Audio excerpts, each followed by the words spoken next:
सभी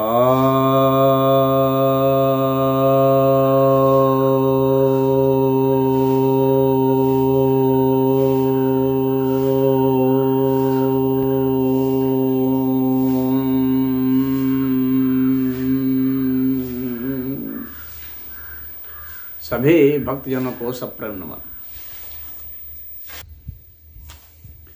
तो आज आपकी एक जिज्ञासा का समाधान करने जा रहा हूँ।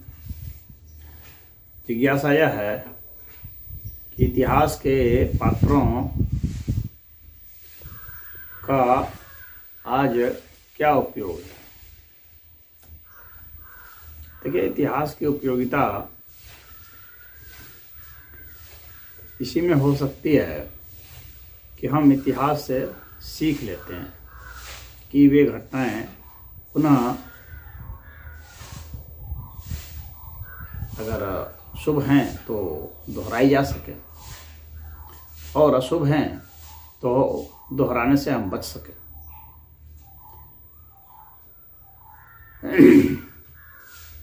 इतिहास में बहुत सारी घटनाएं घटी हैं जो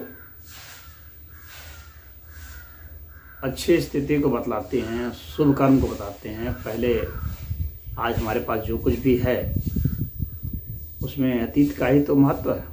अतीत से ही तो हम वर्तमान में आए। तो अतीत में जो भी घटनाएं घटी हैं, शुभ या अशुभ, उन्होंने ही आज को बनाया है। तो जितने भी हमारे धर्म ग्रंथ हैं, जितने उपदेश हैं, सब अतीत के ही तो हैं।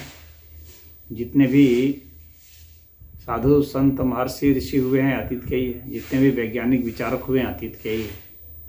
आज हमारे पास जो कुछ भी है वे सब अतीत के ही तो हैं। जितने भी शिल्पकार, संगीतकार हैं, अगर अतीत को हटा दिया जाए तो आज संगीत क्या बचेगा? जीरो हो जाएगा। नए सिरे से हमें शुरुआत करनी पड़ेगी।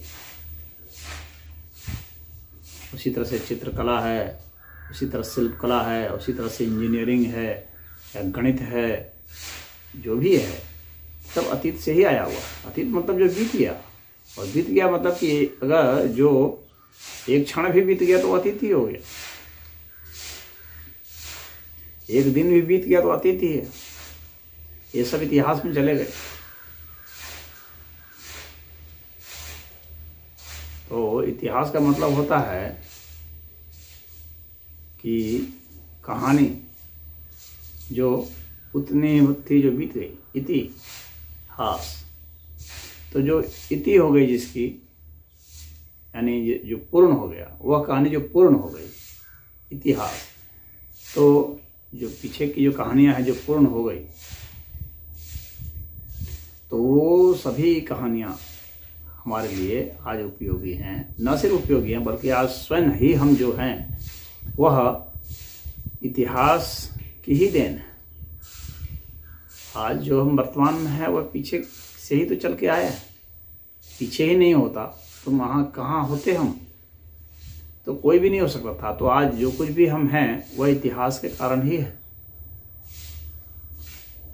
अब इतिहास में जो शुभ घटनाएं हैं, जो आप पूछा गया है कि पात्र की क्या उपयोगिता है, तो उपयोगिता है। अगर हमारे दादा परदादे नहीं होते तो हम क्यों होते? पीछे के जो पात्र थे हमारे व्यक्तिगत जीवन में, वे उपयोगी हैं। उनकी वजह से ही हमें, और जो हमारे समाज के पात्र रहे हैं पीछे, तो उनसे ही चल करके, उनके योगदान से ही चल करके आज हमारे पास जो कुछ भी है, टीवी है, मोबाइल है, फ्रिज है, कारें हैं, जो कुछ भी हैं जिनका हम उपयोग कर रहे हैं, वे सब पीछे के जो पात्र थे उनके योगदान के कारण ही है। अब इतिहास का मतलब कुछ लोग सोचते हैं सिर्फ राजा महाराजा, तो ऐसी बात नहीं। इतिहास में तो सभी लोग आ जाएंगे। उनमें से किसी का इतिहास हमें पता है, किसी का नहीं पता है। तो जिनका पता है, उनके जो योगदान है उनका पता है, उससे हम प्रेरणा ले सकते हैं, शुभ कर्म के लिए भी, अशुभ कर्म के लिए। हम फिर आगे कभी किसी विपत्ति में ना पड़ जाएं, या विपत्ति में पड़ जाएं तो हम कैसे उस समय की परिस्थिति से हम कैसे उभरे थे। हमारे पीछे के जो पात्र थे, इतिहास के पात्र थे, वे कैसे उभर पाए थे, तो उससे हम प्रेरणा ले सकते हैं, उससे सीख ले सकते हैं। तो इतिहास में जो भी पीछे के रहे हैं, उनके जैसे कर्तव्य थे, जिन विपत्ति की परिस्थिति में वे डटे रहे, मुकाबला किया, संघर्ष किया, आखिर उन्हीं का तो नाम है। भगवान राम का नाम है, भगवान कृष्ण का नाम है, अर्जुन का है, भीम का है, राणा प्रताप का है, लक्ष्मीबाई का है, सभी का नाम है। और उन लोगों ने उन विपत्ति में कैसे कैसे काम किए, तो उससे हम प्रेरणा लेते हैं। डॉक्टर भीमराव अंबेडकर हैं, भगत सिंह हैं, महात्मा गांधी हैं, सरदार पटेल हैं, सभी लोग जिन्होंने कि बहुत बड़े काम किए, जिनकी गाथा आज हम पढ़ते हैं, तो वे सभी हमारे लिए प्रेरणादायक हैं।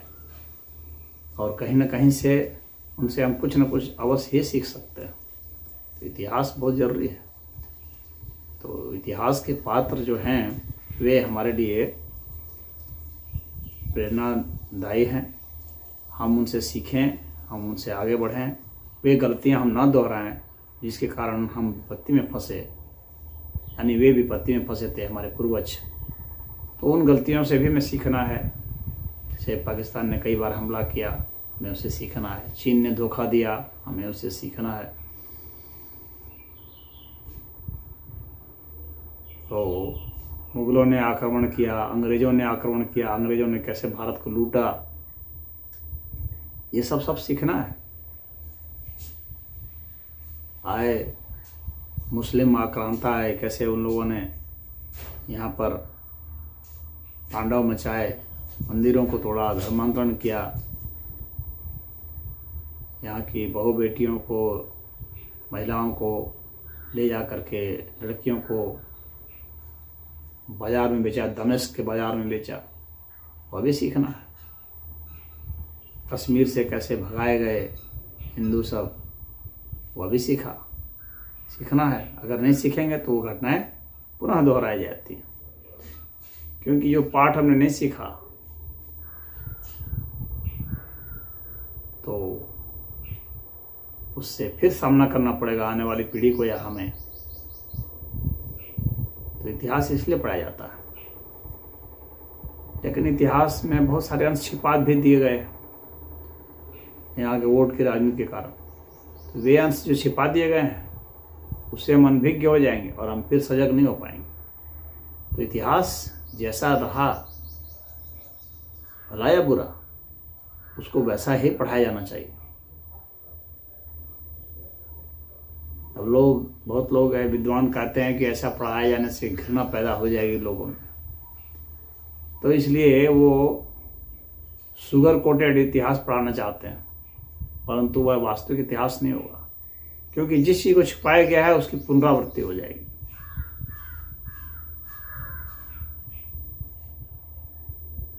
तो घृणा पैदा हो जाएगा, ये कोई लॉजिक नहीं हुआ। आपको इतिहास को छिपाने का कोई हक नहीं। इतिहास को बताया ही जाना चाहिए।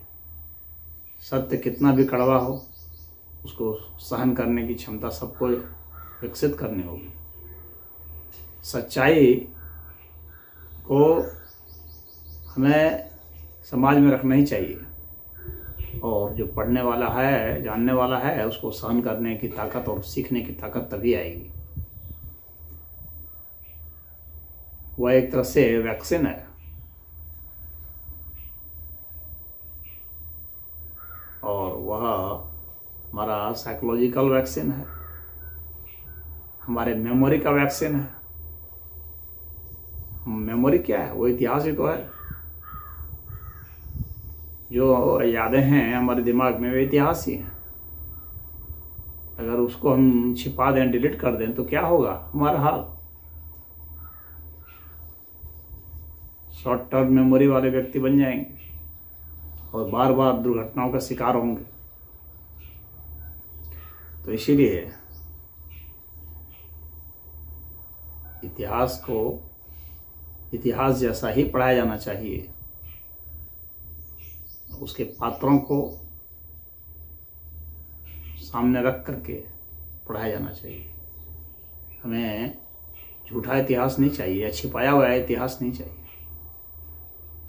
अभी इधर विवाद हुआ कि मुगलों का इतिहास कुछ हटा दिया गया है एनसीईआरटी के कोर्स से। तो पूरा इतिहास नहीं हटाया गया है, कुछ कुछ उसमें अनावश्यक जो चीज़ें थी वे हटाई गई हैं। ऐसा नहीं है कि पूरे इतिहास को ही हटा दिया गया। तो वो कोर्स का वजन घटाने के लिए कुछ उस हटाए गए हैं, कुछ जो अनावश्यक उनका स्तुति गान था उसको हटाया गया है।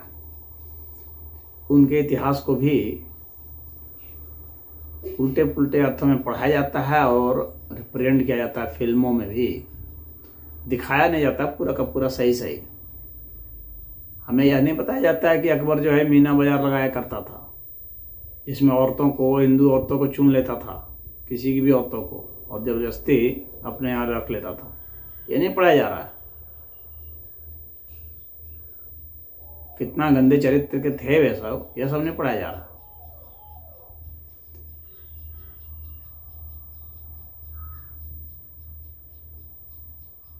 बाबर मरा यहाँ और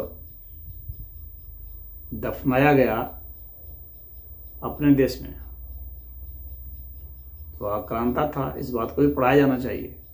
क्यों उसने कहा कि यहाँ इस देश में नहीं, हमारे अपने देश में ले जाकर दफनाओ।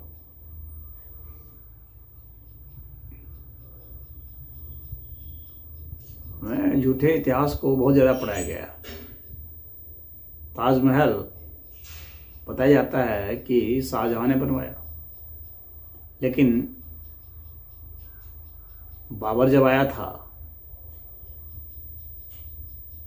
तो उस समय भी ताजमहल मौजूद था। वो ताजमहल में रुका था, इसका वर्णन है बाबरनामा में। तो ये तो झूठा इतिहास हुआ है।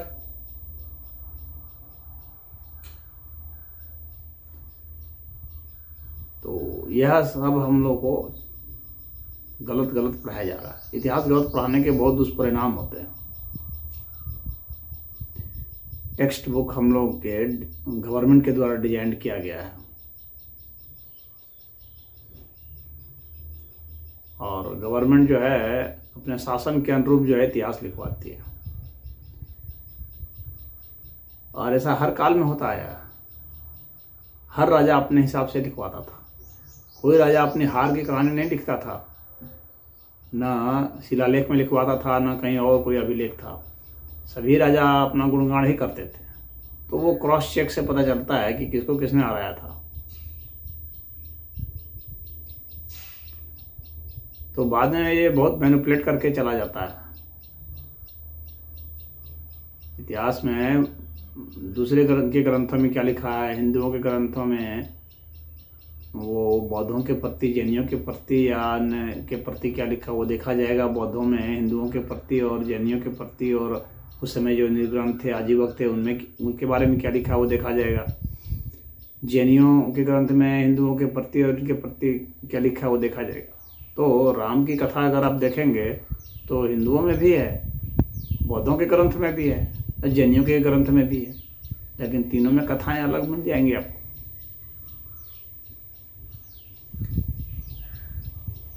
क्योंकि वे एक दूसरे के प्रति निंदा भाव से भरे हुए हैं, प्रशंसा भाव से तो भरे नहीं हैं। यथार्थ भी नहीं लिखते हैं, क्योंकि आपस में अगर शत्रु समझते हैं यथार्थ भी नहीं लिखेंगे। हालांकि दावा करते हैं, जितने भी पंथ हैं यह दावा करते हैं कि सत्य बोलना चाहिए, तो इस उपदेश को ही भूल जाते हैं। घृणा में, दूसरे को नीचा दिखाने में इस उपदेश को ही भूल जाते हैं कि सत्य बोलना चाहिए।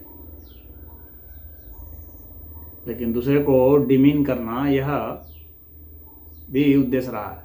तो पहले के जो भी हम ग्रंथ पढ़ते हैं इतिहास के, तो उसमें अगर हम हर तरह के ग्रंथों को पढ़ेंगे क्रॉस, तो हमें भिन्न भिन्न वृत्तांत मिलेंगे।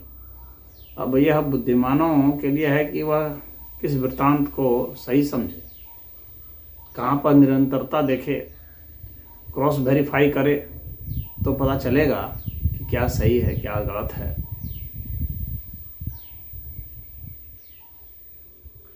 तो इतिहास के पात्रों से ही हम सीख सकते हैं। और जब हम उससे सीख सकते हैं तो ही हम और विकसित हो सकते हैं। तो विकसित होने के लिए यह जरूरी है, जिधर से हम विकसित होते हुए आए हैं उधर एक नज़र दौड़ा लें। हम पीछे से चलते हुए आए हैं तो पीछे भी बीच बीच में रुक के देख लेना चाहिए, सिर्फ आगे ही नहीं चलते रहना चाहिए, नहीं तो पीछे से भी कोई आके फिर मार देगा। पीठ में छुरा घोंप दिया जाता है उन्हीं लोगों को जो पीछे नहीं देखते हैं।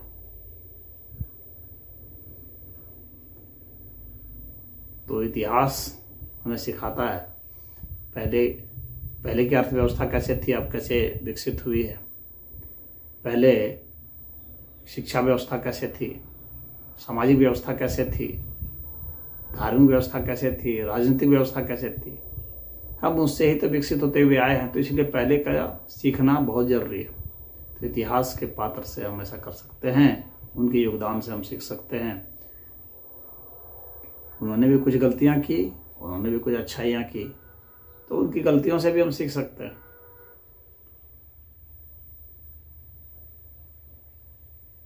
और हम अपनी जो पहचान है, हमारी पहचान इतिहास से ही तो है।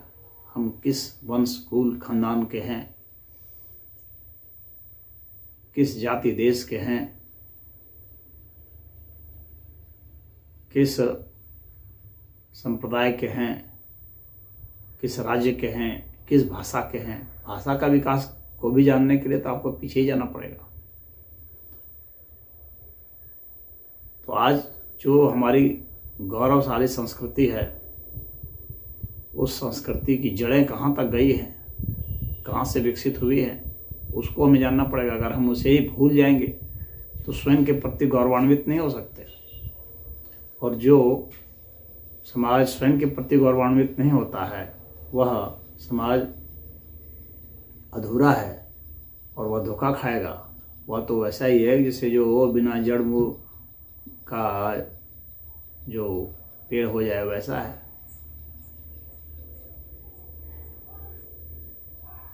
तो फिर स्वयं के प्रति हम वितृष्णा से भर जाएंगे, फिर हमें कोई भी किसी भी राह में ले जाएगा, भटका देगा, झूठी बातें घुसा देगा।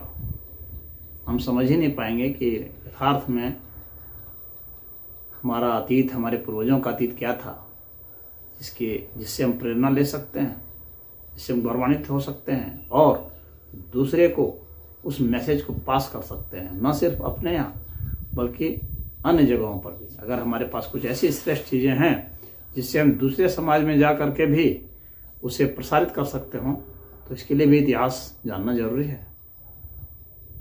हम गीता को तभी सुना सकते हैं ना दूसरे को, जब हम खुद जानते रहेंगे। तो दूसरे देशों में भी जाएंगे तो हमारे पास क्या है बताने के लिए? एक वह जो हमने किया, एक वह जो हमारे समाज ने किया। तो जो हम लोग के समाज ने किया, जो हमारी संस्कृति का हिस्सा है, जो हमारे इतिहास का हिस्सा है, उसको हम प्रस्तुत कर सकते हैं और उसमें से प्रभावित होकर के हम अपनी संस्कृति का फैलाव कर सकते हैं और दूसरी की संस्कृतियों से भी हम सीख सकते हैं। वह भी इतिहास हुआ, वह विश्व इतिहास है। तो अन्य देशों में भी जो इतिहास हुए हैं, वहाँ भी जो सभ्यताएं विकसित हुई, जो संस्कृतियाँ विकसित हुई, उनसे भी हम सीखेंगे। क्योंकि इतिहास का मतलब तो सभी इतिहास, भारत का इतिहास तो है नहीं। तो वहाँ से हम सीख लेंगे, उससे भी हम भी विकसित होंगे, हमारी संस्कृति भी विकसित होगी, सभ्यता भी विकसित होगी। तो इस तरह से मनुष्य का समाज, और मनुष्य ही नहीं बल्कि अन्य पशु पक्षी, अन्य प्राणी और वनस्पतियाँ वे कैसे विकसित हुई हैं, इससे हमारा नॉलेज बढ़ेगा और पुनः हम उसको किस तरह से उपयोग करना है यह भी जानेंगे, कैसे उनका संवर्धन बढ़ेगा वह भी जानेंगे। तो इसलिए इतिहास के पात्र चाहे मनुष्य के रूप में हो, चाहे किसी भी वन्य प्राणी के रूप में हो, या घरेलू प्राणी हों या वनस्पतियाँ हों या वातावरण हो, ये हमारा सौरमंडल कैसे विकसित हुआ, ये हमारी आकाशगंगा कैसे विकसित हुई, इसका भी तो इतिहास है। कैसे उत्पन्न हुई, ये ब्रह्मांड कैसे विकसित हुआ, इसका भी इतिहास है। उसको हम जानेंगे पीछे क्या हुआ था, उसके लिए भी शोध होते हैं, वैज्ञानिक कर रहे हैं, आप भी कर सकते हैं, कोई भी शोध करे और फिर आगे उसका प्रोजेक्शन होगी कैसे आगे और क्या होगा। तो पीछे के जब डाटा हमारे पास रहेंगे तो उस डाटा के बल पर ही हम आगे का एक प्रोजेक्शन कर सकते हैं। तो इसीलिए इतिहास बहुत ही जरूरी है। हरि ओम।